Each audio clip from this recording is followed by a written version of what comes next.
Welcome to the Climb! This is a show dedicated to helping singers, songwriters, and indie artists like you create leverage in the music business. That's what you're going to need to get ahead as a songwriter, to get ahead as an artist, a singer. You're going to need leverage. You're going to need proof that you've done it already. This business no longer develops the diamond in the rough where you get the big bucks that comes in and they all bet on your future. They want to see that you've already got something going on so they can pour some gasoline on it and make it bigger. That's why we called it The Climb. C.L.I.M.B, creating leverage in the music business. Brilliant. That's a Baxternym that was put forth by my good friend and co-host and saint, Mr. Brent Baxter. He's an award-winning hit songwriter with cuts by Alan Jackson, Randy Travis, Lady Antebellum, Joe Nichols, and more. He helps songwriters like you turn pro by revealing how you can write like a pro, do business like a pro. And not only that, he actually, on a regular, connects you with the pros so you can get a shot, get some feedback, and climb with that ladder.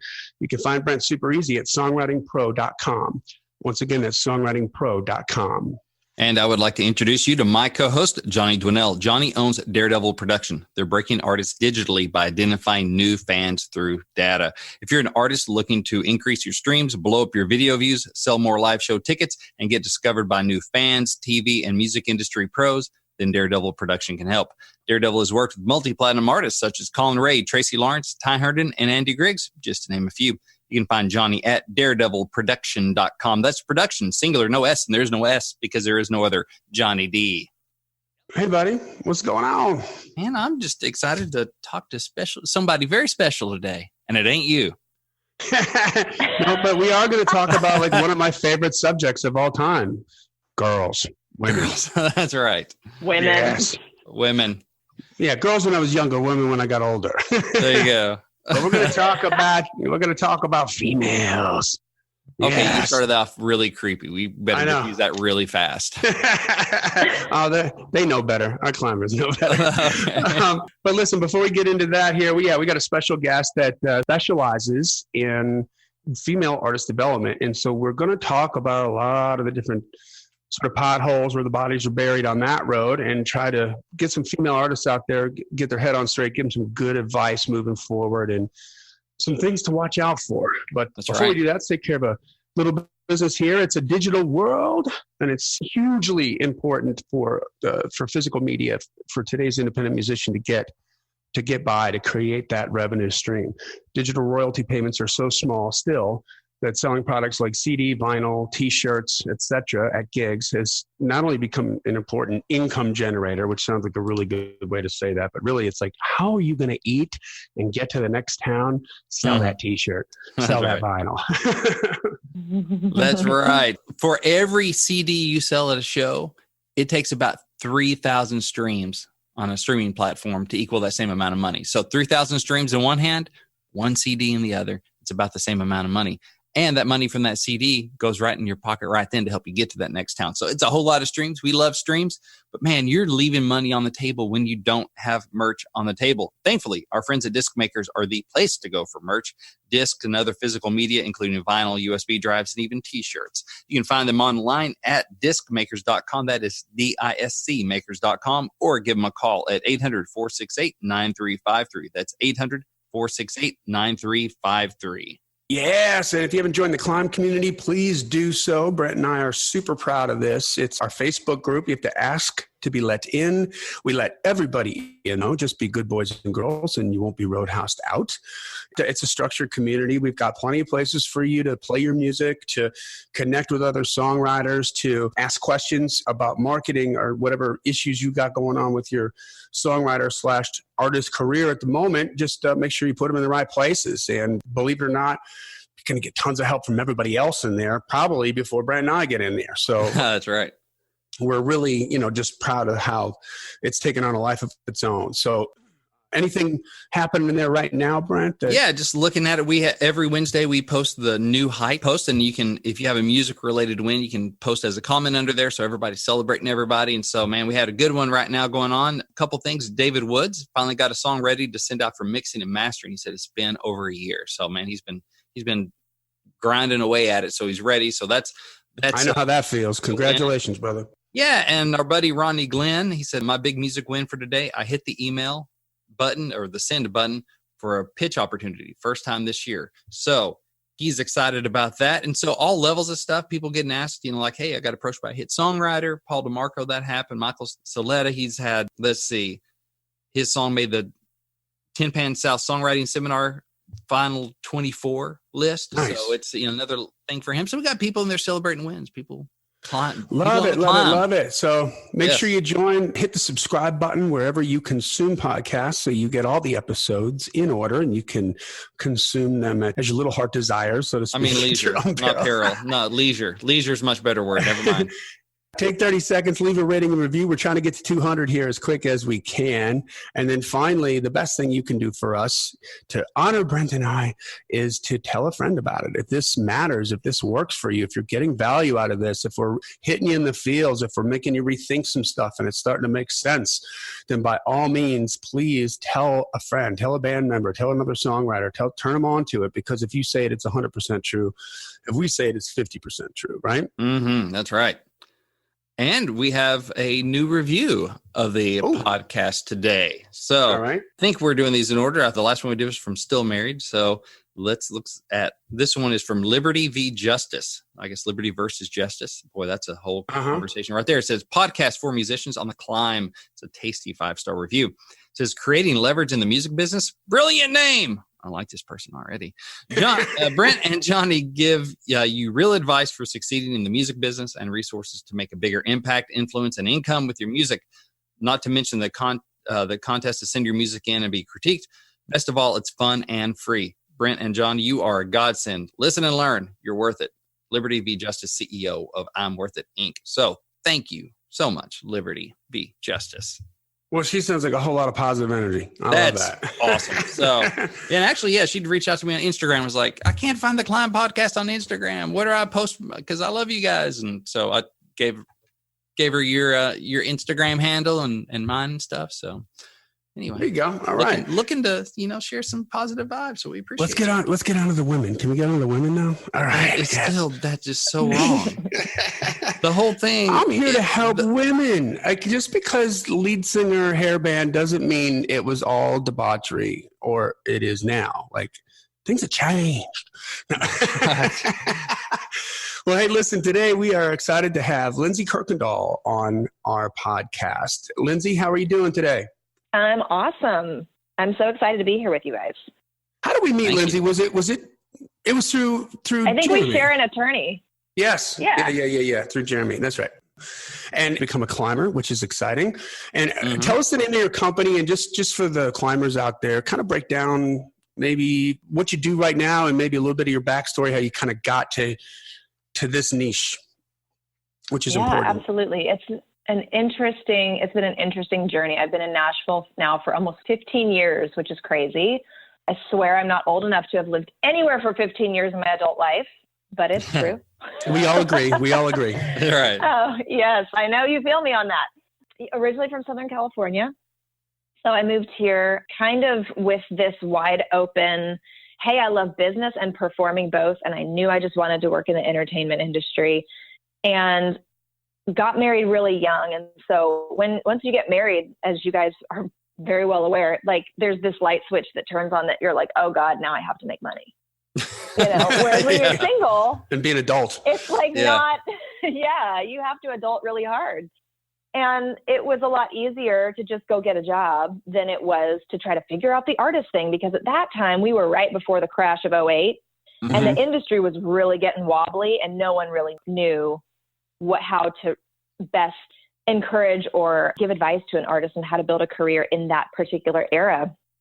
So it was much easier for me to just go get a job. And my first corporate job in the music industry came at a music magazine. And it was interesting because it was about 2010. So it was after the crash of 2008. And the industry was really, struggling to figure out how they were going to continue making money. Being at a magazine was made even more interesting because this magazine had gone digital a few years prior, couldn't afford to keep it in print, and they had lost tons and tons of cash from the labels that were typically buying ads. So they brought me on to sell ad space to independent artists as a way of making up the revenue they were losing from the label ad buys. And Okay. it put me, right, exactly. Brilliant, right? Brilliant plan. It put me in a really ethical dilemma because I'm looking at this open rates in this magazine and no one's reading it. Mm-hmm. And even though it was a huge publication that had been around for 25 years, like it wasn't working digitally. And they didn't know what to do. And I had these artists landing on my desk wanting to spend money with me. And I was going, I can't take your last $600 and put you in an ad in a magazine that no one's going to see. I just felt terrible about doing that. And I also thought, okay, this makes no sense. If an artist has landed on my desk thinking that spending this kind of money is actually going to move the needle, like somewhere there's an education gap.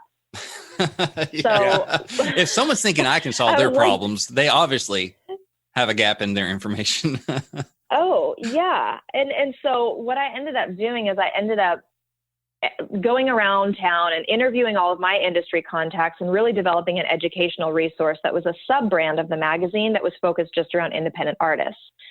And what I learned through the course of that process, because this was a company that also had multiple other publications and had digital imprints for all of them. Mm-hmm. And I was seeing what was possible when you're able to build a digital audience around a central theme. And so not only was I observing what they were doing in their other publications, but I was hands-on in the building of an independent artist audience that we were then able to sell advertising space for people that wanted to get in front of the independent artist audience. Mm-hmm. And that was a really profound moment for me in my journey because it kind of crystallized this idea that, you know, you'd heard a lot of rumbling about, you know, label deals, and the 360 thing was really prominent and it was becoming more normal. And people were starting to realize that deals didn't mean anything the way they did in years past. And then there was all this like amazing stuff happening in the digital world. And I was even seeing other friends in different industries building massively successful, lucrative businesses in like 24 to 36 months. Wow. And the interesting thing was that they were not all in the same industry. So I'm looking at what's happening at my job. I'm looking at what's happening with friends, and I'm going, there's simple principles of online entrepreneurship that people are applying to build a business in the digital space, regardless of industry. Mm-hmm. And I was like, hot damn, like this artists can do this too. There's no reason why an artist can't build an audience and monetize them the same way anybody else who's trying to sell any other product or service is doing. Amen. And it got me really excited, you know? No wonder you and Johnny are friends now. That was kind of, exactly. Yes. Yeah. We hit it off real fast. Well, Jeremy. I think you lovingly referred to me as being from the same mothership. I think that's the term. Totally. That is the term. Yeah. Yes. Yeah, and I trust her because she can cuss like a sailor too, which we don't do in this podcast. But like, that's when I know that because I wasn't sure. That's when I know we can't. Hey, that was for you, Lindsey. That was for you in the coolest manner I could think up. So we got so Jeremy, had us meet. We had a meeting. This was a while ago. I think we might have still been at the other building, and great conversation, great meeting, and then you reached out again. Like recently, I think after listening to one of the podcasts, and you're like, man, you just hit me right in the feels. In the feels. Yeah. So we got together just to preach, right? To share the gospel of what we all believe here about as far as the gospel of indie artists. And from that conversation was really where we're like, man, we should talk about this on the podcast. I think. We had an artist recently that we were working with, female artist, very talented, has a backer, is adorable. She's an adorable, super hot blonde. And there's something all my female artists across the board at every single age, which is, and I've worked with plenty of kids, so this is really kind of gross. They all have creepers, without a doubt. Mm-hmm. Yeah. But for whatever reason, the blondes have more creepers for some reason. That's been my experience. So you're a blonde. Is that accurate? People love blondes. I don't get it. Or they just get more freaked out about it. They just get more delusional around it or something. And it's strange. But so this artist that we worked with has for a long time has taken ownership of her social media and done, the numbers are good. Okay. They're high. I think 40,000 Instagram followers and I mean, for a completely independent artist, this is really good. I think she understands her brand. She's more in the game than most indie artists that we work with as far as down that rabbit hole of understanding the digital platform. Problem is that they're all creeper guys, these old creeper guys. Mm-hmm. And so one of the charges that we had as a company, it was to get more female followers for her. And can we create that, and did we create that traffic to her platform with digital marketing, everything? Absolutely, we did. We can target just females that are into the kind of music that she's doing and all that kind of thing.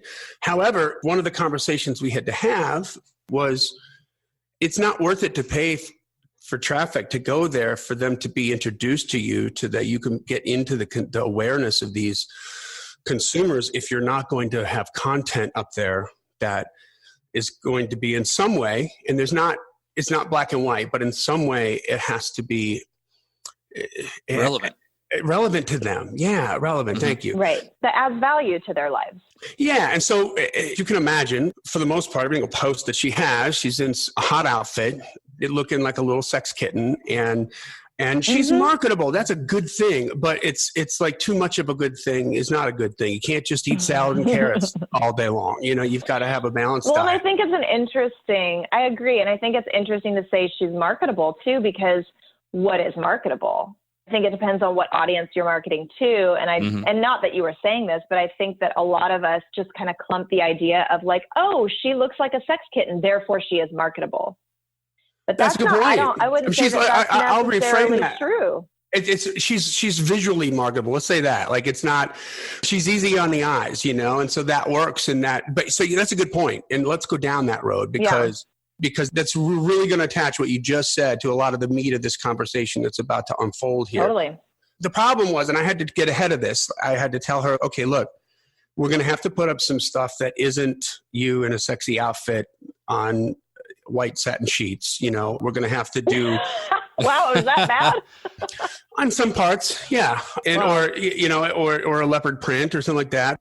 And I asked her, I said, "What stuff do you look at?" I said, "Do you follow anybody that has a feed that looks like yours?" And she's like, "No, I like animals and I like this and that." I'm like, "Okay, well then let's do some of that. Let's just pepper it in." I'm not saying that we have to forsake the sexy pictures, and these are just her. Like, this might be stage wear or something. This is not. I want to make this clear. She's not in lingerie or in bra and panties or anything. It's not that, but it's very much she's selling the sex appeal. That's what she's selling. Yeah. And she's so much more than that, right? And so I'm like, let's try to build some more of that brand so that the females who come to visit will want to stay and there'll be something there for them. But what's going to happen initially, because you got all these creeper guys that make up the majority of your following, those initial posts that we do are going to understandably underperform. They're going to suck in terms of engagement because we have to build that up. Yeah, creepy old guy doesn't care that you like puppies.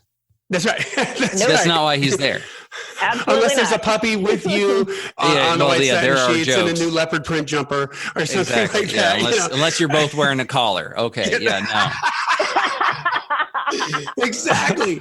So I was I'm explaining the frustration to Lindsey. I just wanted to set that up, and that's where this came from. And so, Lindsey, why don't you expand a little bit on some of the conversation that we had, and Brent and I will jump in at will here and mow you down. And mow me down. And mow you over on your conversation. We were both from the same mothership.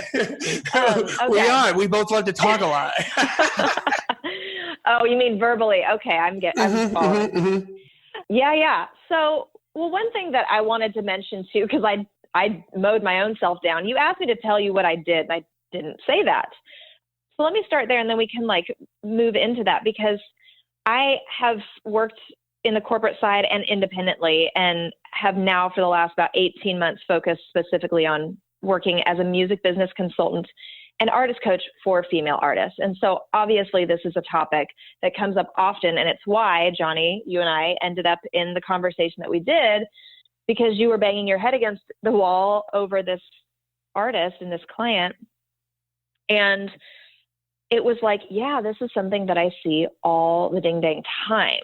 Yeah. And part of the reason I went into focusing specifically with females is because men and women want different things. When they are approaching building a career as an artist, they want different things out of their career typically. They might not be consciously aware of it, but they do. Women, if they want to do the family thing, that's usually something that's a little bit more like in their mind than it is for men. I remember being at a Change the Conversation event with a panel of women journalists, and they'll say, yeah, you know, they'll ask Carrie Underwood, what's life like being a mom on the road? But they won't ask that to Luke Bryan. What's life like, you know, being a dad on the road? Mm-hmm. Right. Mm-hmm. So there's like very different approaches to the way women think as they approach their career and what they want out of their life as a whole. Even in the world of music. What the press thinks they want is just what you said too. Exactly. And even in like the world of music marketing and with all of these service providers and resources that artists have available to them, it's all still, even in the marketing, it's very masculine. There's not a lot of, you know, I mean, people, I'm trying to think of like a good example. Maybe Reverb Nation is a good example. It's a little more masculine in its marketing, right? And if it had like corals or purples or pinks, it probably would not appeal to men as well as it does. Mm-hmm. Sure. And so it's just interesting if you kind of look at the just spectrum of how music services and resources are marketed, it's very masculine. So women, I think, and you know, somebody who Brent, hold I don't on know for a if you second. have, Let me interrupt. So somebody who came Sure. up with, so big picture here, and I'm not taking this political, but I'm just talking about marketing. yeah, Fox News was born from a very, very wealthy individual realizing there was a vacuum in the market, and that this certain sector of people who think a certain way and who want certain things and who require different things were not being serviced in the market. So he created Fox News, love it or hate it, but it is there and it is thriving because there was a market that was not being serviced. Totally. What if, I mean, this just, as you're talking, popped into my head. I mean, if Reverb Nation had a Reverb Nation just for females, the colors were different and the marketing was different and stuff like that. I wonder how that would fly. Just. Yeah. I mean, it's interesting to think about, right? Yeah. So yeah, all of that to say, like, there's just a whole bevy of other things that women think through, want, and take into consideration as they're building a career that aren't necessarily true for men. One of the interesting things about what I do is just getting into the psychology. And I know you guys love this part too, because digital media is so psychological. You know, marketing effectively, it's all psychology. Yes. And women, because we're in this like very male dominated industry, I think in a lot of ways we disconnect from what we really want out of our careers, and we disconnect from who we really are, because we think in order to play ball, we have to do the things that we've traditionally seen modeled. And in the traditional music industry, Britney Spears was not going to be marketable if she showed up as her Mickey Mouse ear wearing Southern kind of white trash, no offense, girl. She had to be the sex kitten. That was what was going to work. Yeah. So it's like you're either going to have a voice like a Celine Dion or a Whitney Houston and be a voice because you're just a freak of nature talent, or you're going to be a sex symbol. There wasn't a whole lot of in between, especially in like pop. You know, maybe in other genres, it's not so much that way. And I think that's true for like mainstream country music too. So women just, that's what we've seen traditionally growing up. If we are young women that understand we want to sing and we want to do music and we want to perform, and that's the career path we want to pursue, well, what we've always seen in the traditional space is that in order to do that, you either have to be a freak of nature talent or you have to be really sexy.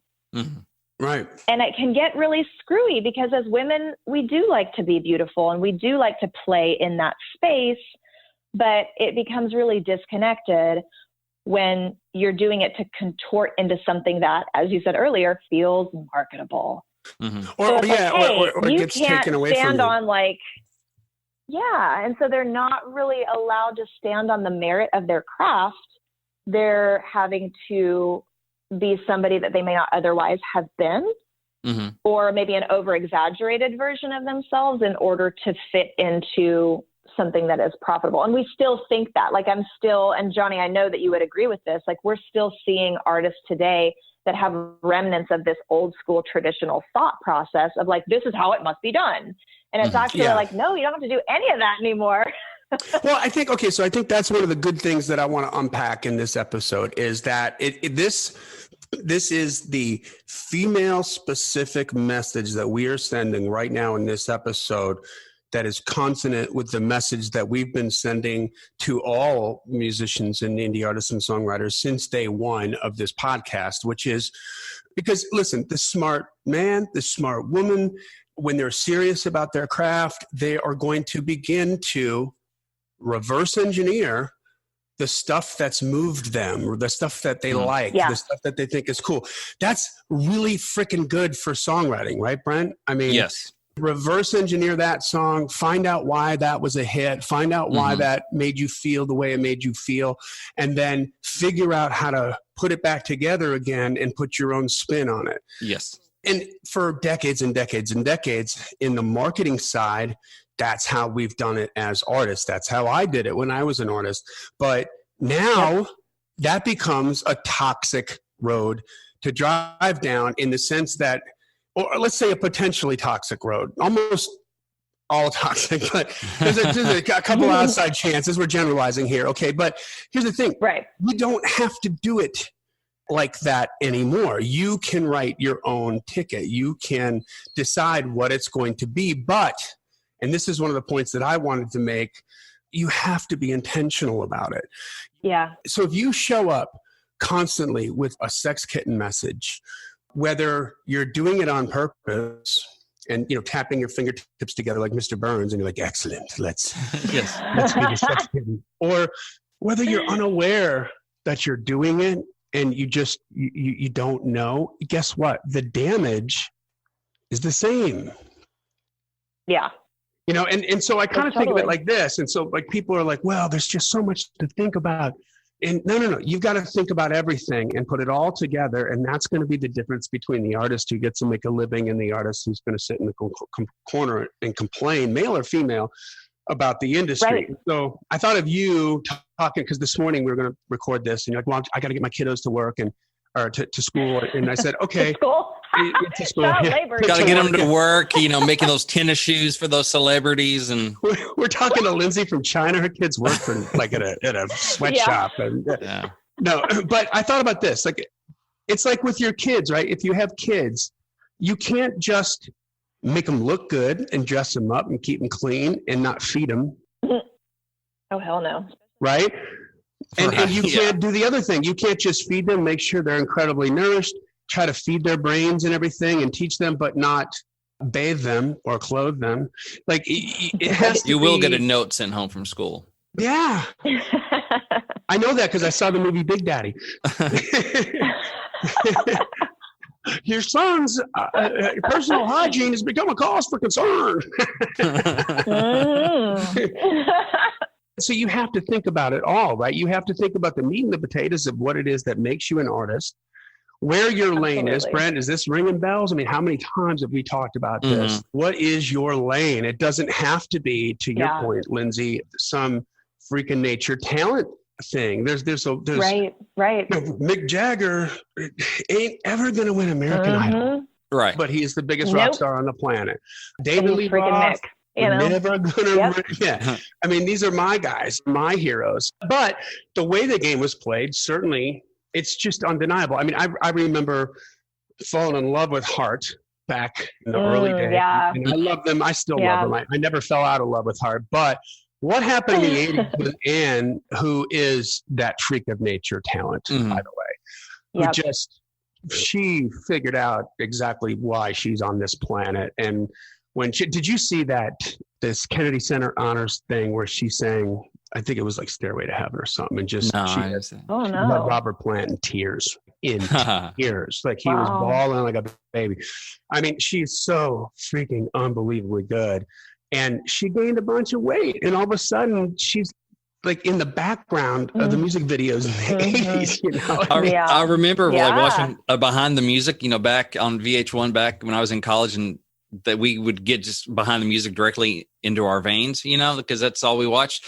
And it was like the Crazy Over You, or one of those videos, probably from the 80s, for Heart. And then you had the blonde who was like the skinny, pretty one. Like they were working in this factory and she was being poured in this gold mold, and she comes out, she's like, I'm gold and I'm sexy. And then Anne is the one like with a welder's mask on. Like, she was like, what? That's a real video. That really happened.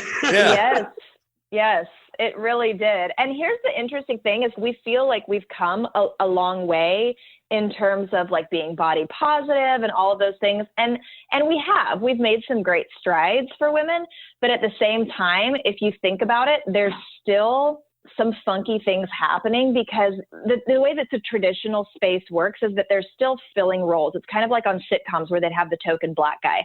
Like right now, Lizzo's hot, and that's cover of Rolling Stone. Just got the cover of Rolling Stone.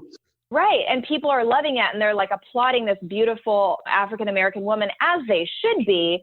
But there's not going to be two Lizzos out at the same time, because she's filling a role in what the traditional narrative feels like it needs to be. That's a really good point. Several, like, you know what I'm saying? I mean, back in the 80s, how many long-haired rockers guys were there that looked like me that were making money? Boatloads of them. Yeah. Right.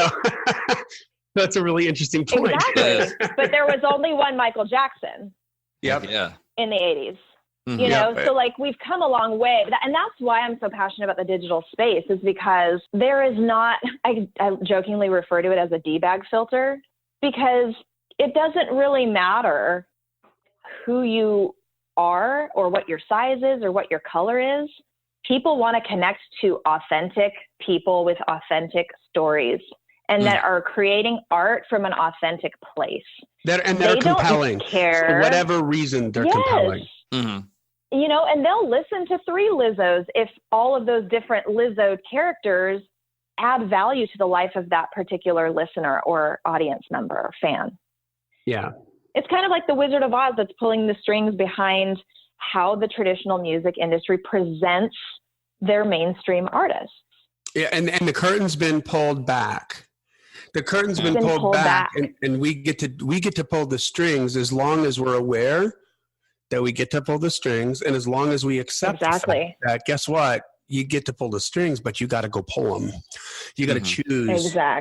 Do it. And I think, man, I think, because we were talking about this too, like right before the podcast started, but there's this great, I can't remember his name right now, so how good is he? But he's this great marketer. I've been like totally consuming his content on LinkedIn. He's a marketer guy. He's a branding guy. And he was talking about. Is he in the music space? No, it's all business for him. Yeah. So I don't know if he has artists in the music space or not. It's just about like branding. How do you get your brand? How do you get more clear on your brand? He's got several different conversations and I like the approach and the way that he's offering up content and the way he's explaining things. Hey, if you want to talk about this, DM me and we'll have a conversation kind of a thing. But here's the one that hit me. And this, I thought was germane to the conversation we're having today. One of the ads he had, he said, think back to Nancy Reagan's Just Say No to Drugs campaign. And he goes, the copy on that, right? The words that they used, brilliant, absolutely brilliant. 3 words, just say no. He goes, the copy by itself is incredible. But he goes, go look at the ads. And he runs in his ad, he's showing you clips of the different ads, and here's a picture of the head of the high school cheerleaders coming up and like offering you a joint and just say no, you know. And then there's the star quarterback, you know, just offering you a joint, just say no. And then there's the band guy coming up, and he goes, here's the thing, because the copy on this is brilliant, but what those videos are really saying subconsciously is that everybody in your school is doing drugs but you. All the cool people.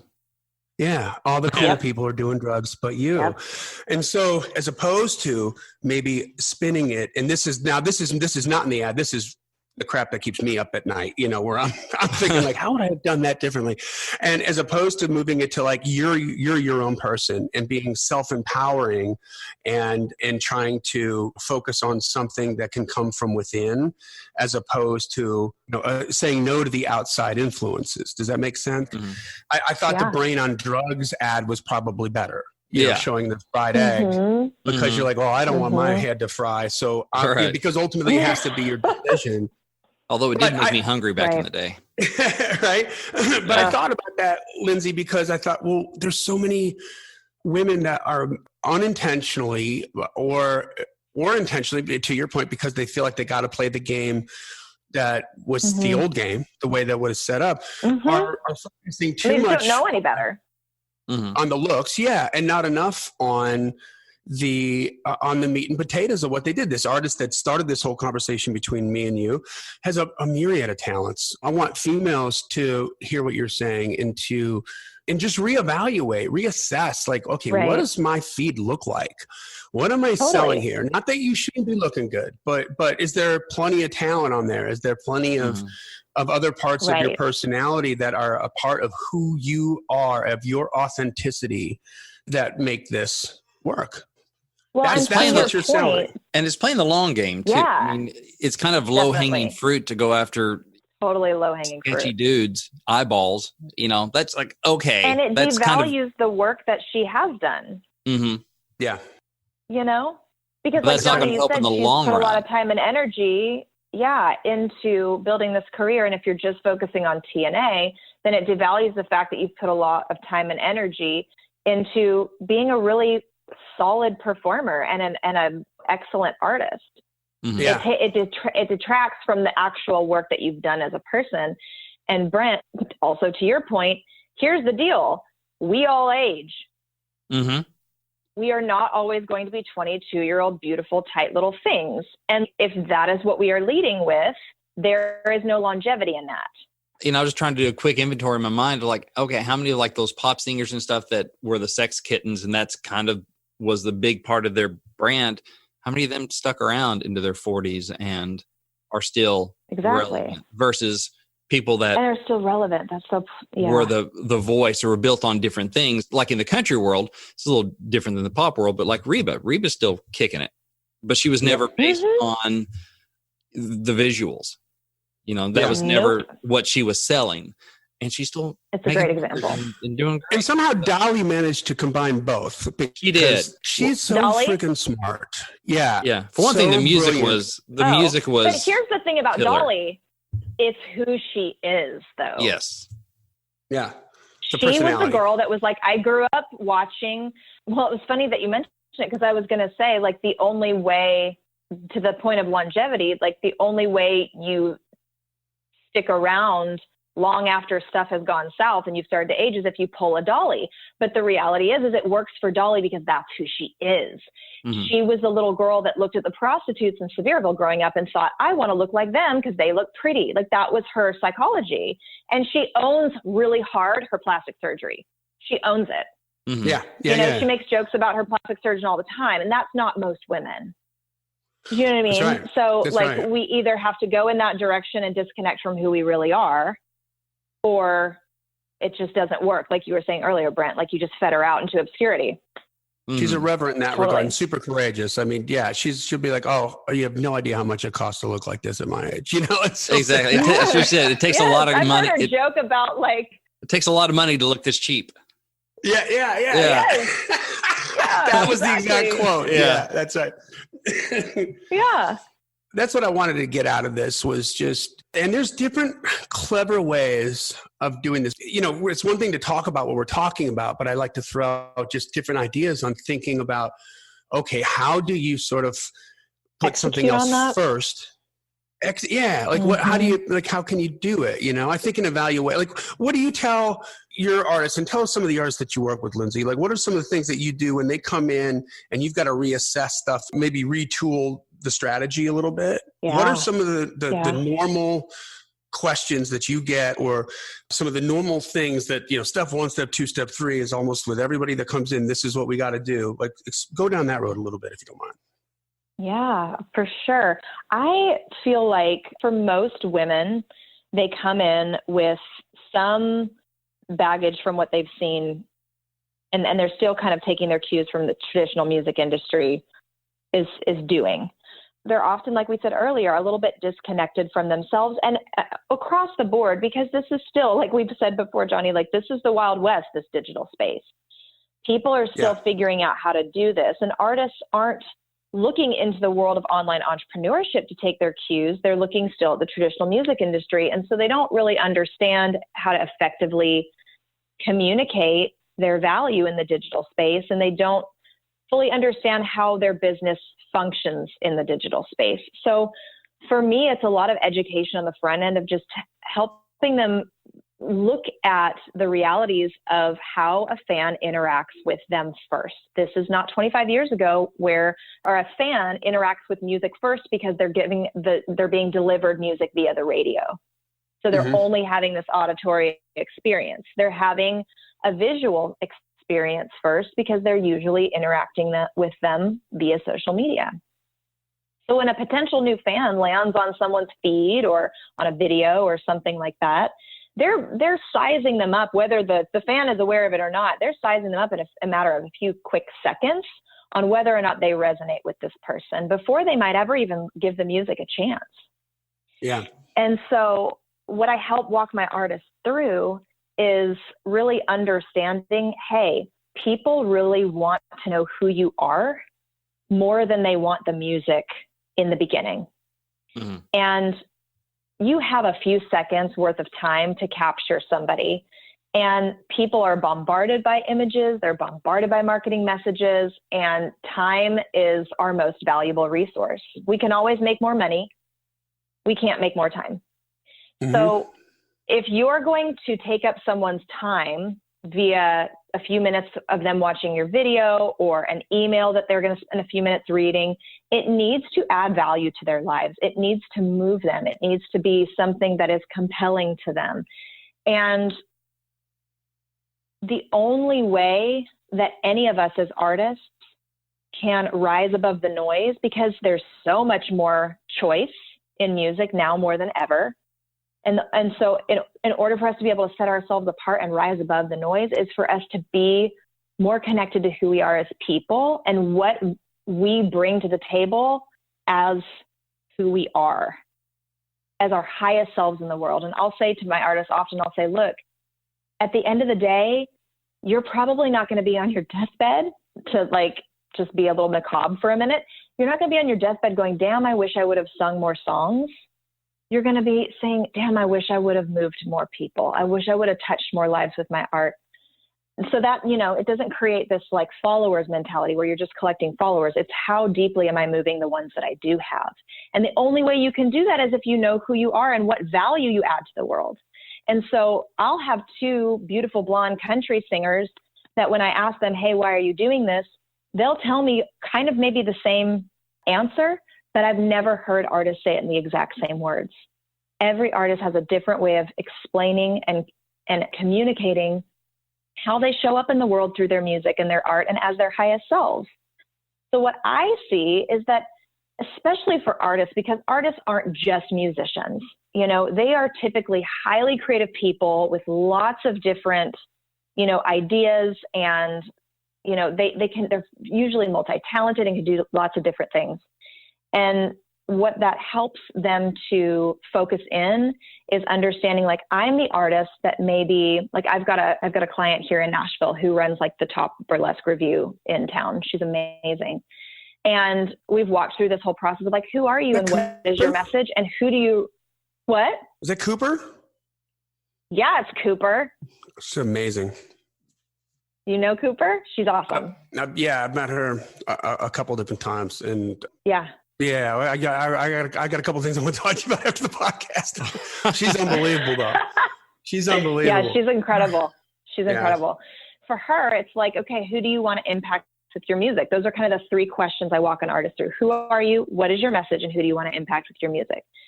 And for her, she shows up in the world as her highest self, as someone who is pushing back old paradigms, as someone who's breaking down, mental and societal chains. And so that appeals largely to women who have been in unsavory situations, homosexual males.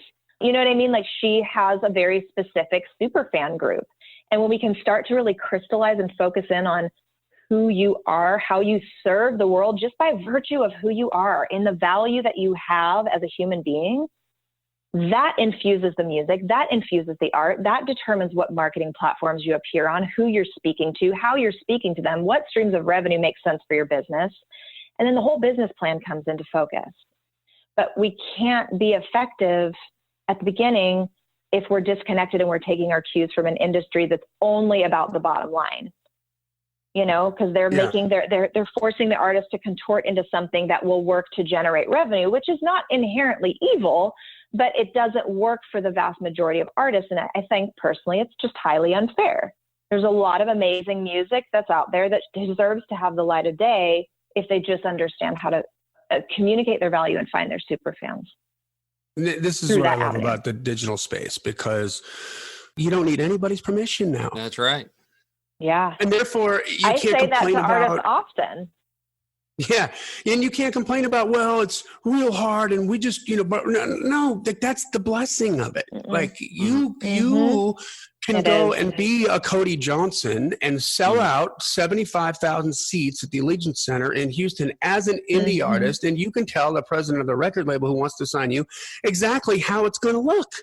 Or you don't have to sign exactly. it. I don't care. Well, and that's especially important to females, is having that kind of leverage walking into a meeting with a label, if that is the route that you want to go. Because here's the thing, like, there's a dynamic when it's a 22-year-old woman that has no experience in business or even really in life, because she's just young, and she's sitting across the table from a bunch of middle-aged white men in suits, and they're holding a six-figure record contract in front of her face. And they're asking her to sign away her life, essentially. I mean, what do you think she's going to choose? She doesn't know any better yet. That's a really difficult situation for young women to be in, especially when they're going, your dreams are on the line and a bunch of cash, that really is a loan, but cash we'll get and prizes some other time. To be able to empower a woman, and it's true for men too, but just specifically for women to have that kind of power walking into those situations is so incredible.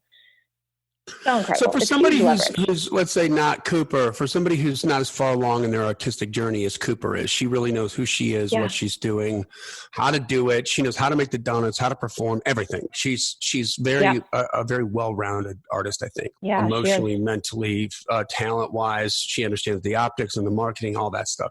But what about somebody who's not quite there yet? I mean, one of the things I love is certainly Billie Eilish these days, because she's 17, and she's very intentionally decided and publicly stated, I'm not ready to sexualize my body yet as far as the optics are concerned. So I'm going this route. And you see her in it's some crazy outfit that's big and baggy, and nobody knows what her butt looks like. You know what I mean? Right. Or if she's got boobs. I mean, we don't know, but it's like a Louis Vuitton Although thing. I think that was trending on Twitter at one point. Did you see that?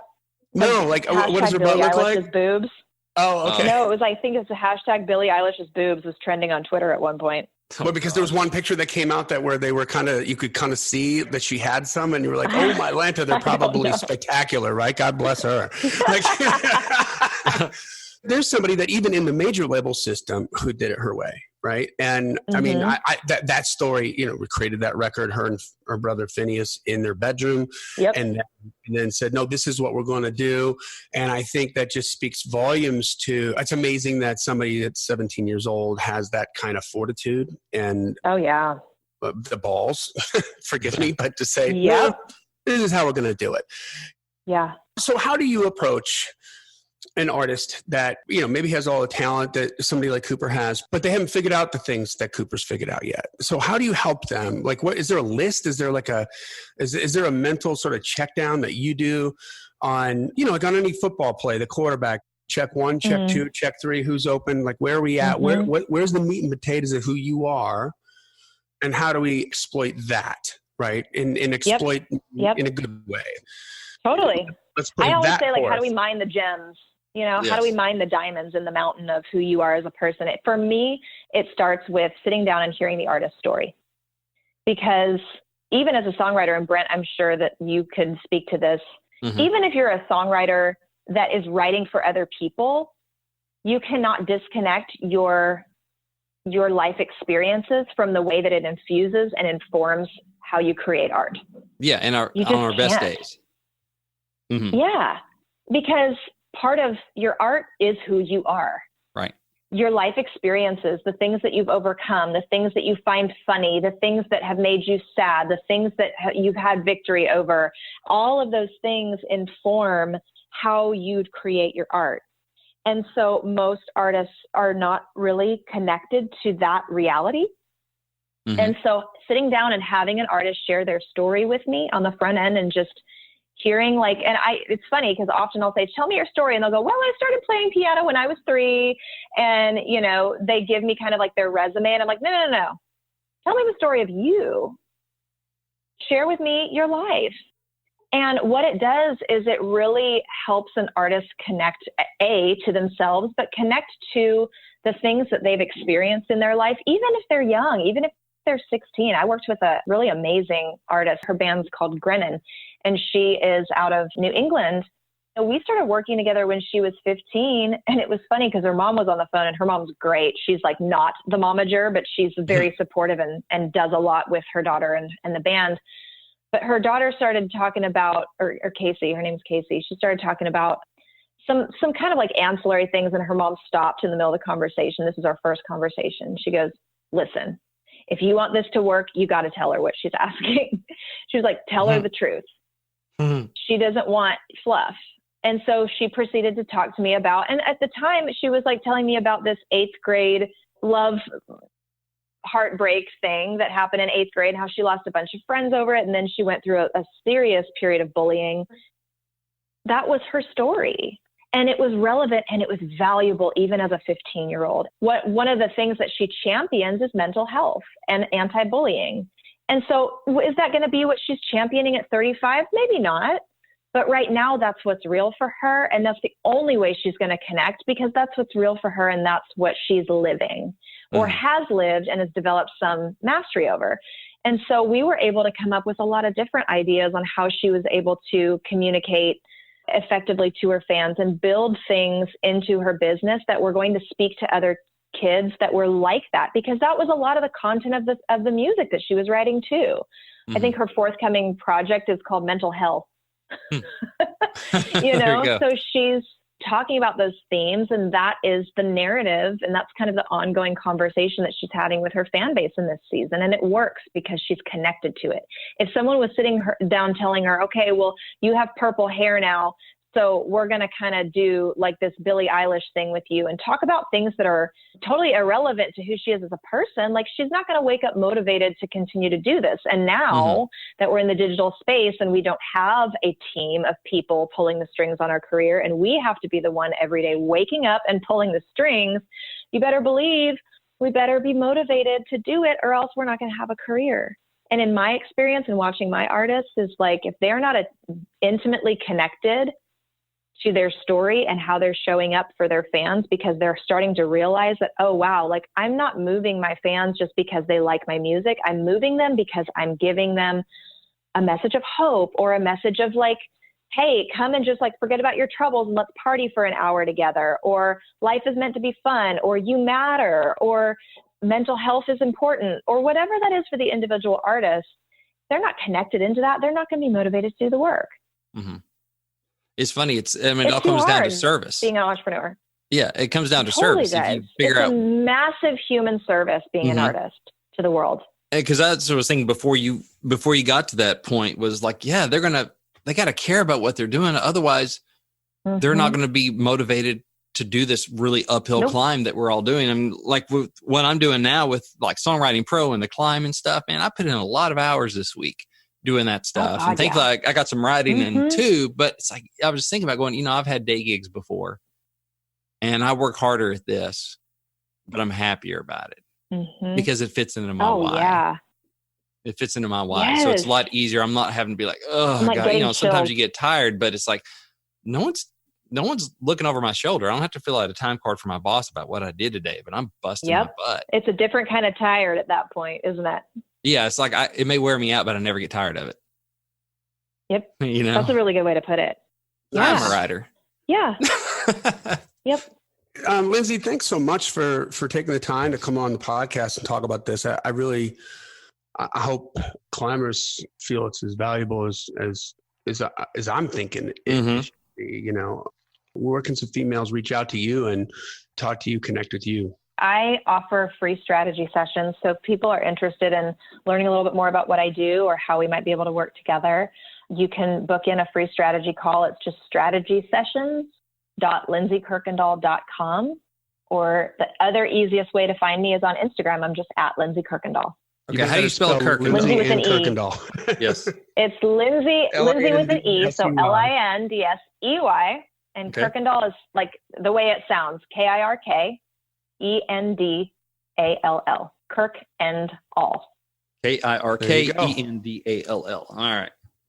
Yep. Cool. All right. Well, that brings us to the end of another Killer Climb episode. If you haven't done the Climb community, please do so. Subscribe to the podcast wherever you consume your podcasts. Take 5 seconds. All right, 25 seconds. Leave a rating and review because we're trying to get to 200 as quickly as we can. And tell somebody about it. If you know somebody that this episode gave you the feels, maybe you know an artist, a singer, a songwriter, somebody else, you can pass it on to them. It'll make you look cool. That's the best way to honor us, is just to tell somebody else about it, let them know how you feel about it, and that they're really going to take it more seriously at that point. This podcast exists because we want you to win, guys, so keep on climbing. And we'll see you at the top.